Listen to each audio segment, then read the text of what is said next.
Welcome to VS4 news. Speed news కి స్వాగతం. కొన్ని రాజకీయ పార్టీలు తమ అవినీతిని కప్పిపెట్టడానికే భాష పేరుతో రాజకీయం చేస్తున్నాయని కేంద్ర హోంశాఖ మంత్రి అమిత్ షా ఆరోపించారు. సౌత్ ఇండియా భాషలను తాము వ్యతిరేకిస్తున్నట్లు వ్యాఖ్యానిస్తున్నారని అది ఎలా సాధ్యమవుతుందని ఆయన ప్రశ్నించారు.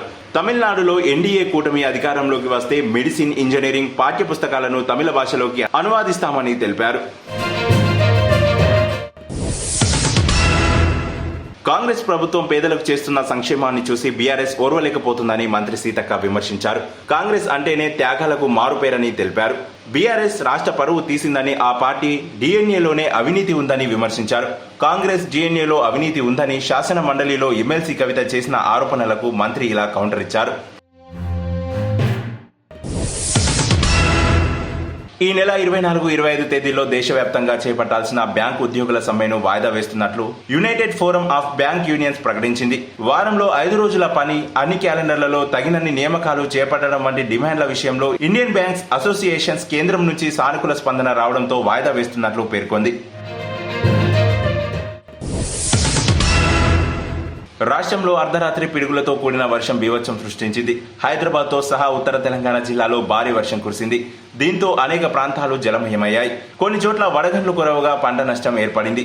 ఈదురుగాలులు, వర్షాలపై అప్రమత్తంగా ఉండాలని అధికారులను సీఎం రేవంత్ రెడ్డి ఆదేశించారు. ప్రభావిత ప్రాంతాల్లో సహాయక చర్యలు చేపట్టాలని సీఎస్ శాంతికుమారి జిల్లా యంత్రాంగాన్ని ఆదేశించింది. రాష్ట్రంలో అకాల వర్షాలు అతలాకుతలం చేస్తున్నాయి. నిన్న మధ్యాహ్నం నుంచి ఈదురుగాలులు, ఉరుములు, మెరుపులతో కూడిన వడగండ్ల వానలు పడుతున్నాయి. చాలా చోట్ల చెట్లు నేలకూలి రోడ్లపై పడ్డాయి.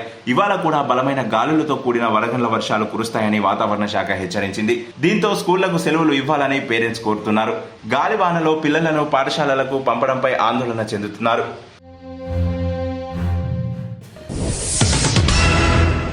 రాష్ట్రంలో తొలి రోజు 10th పరీక్షలు ప్రశాంతంగా జరిగాయని విద్యాశాఖ ఓ ప్రకటనలో తెలిపింది. ప్రశ్నాపత్రం లీక్ అయిందంటూ వాట్సాప్ లో చక్కర్లు కొడుతున్న ప్రచారం తప్పని కొట్టిపారేసింది. ఇలా తప్పుడు ప్రచారం చేస్తే కఠిన చర్యలు తీసుకుంటామని హెచ్చరించింది. కాగా నిన్న జరిగిన పరీక్షకు 99.67% హాజరు నమోదైనట్లు తెలిపింది.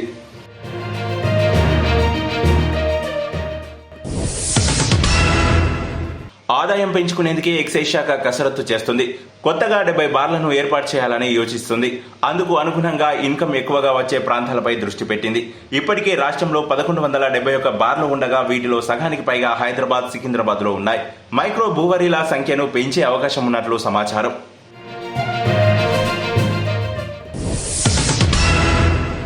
ఇవాళ కేకేఆర్, ఆర్సీబీ మధ్య జరిగే ఐపీఎల్ తొలి మ్యాచ్ కు 80% వర్షం ముప్పు పొంచి ఉంది. స్టేడియం వద్ద నిన్న సాయంత్రం ఉరుములు, మెరుపులతో కూడిన వాన కురవడంతో పిచ్ ను కవర్లతో కప్పేశారు.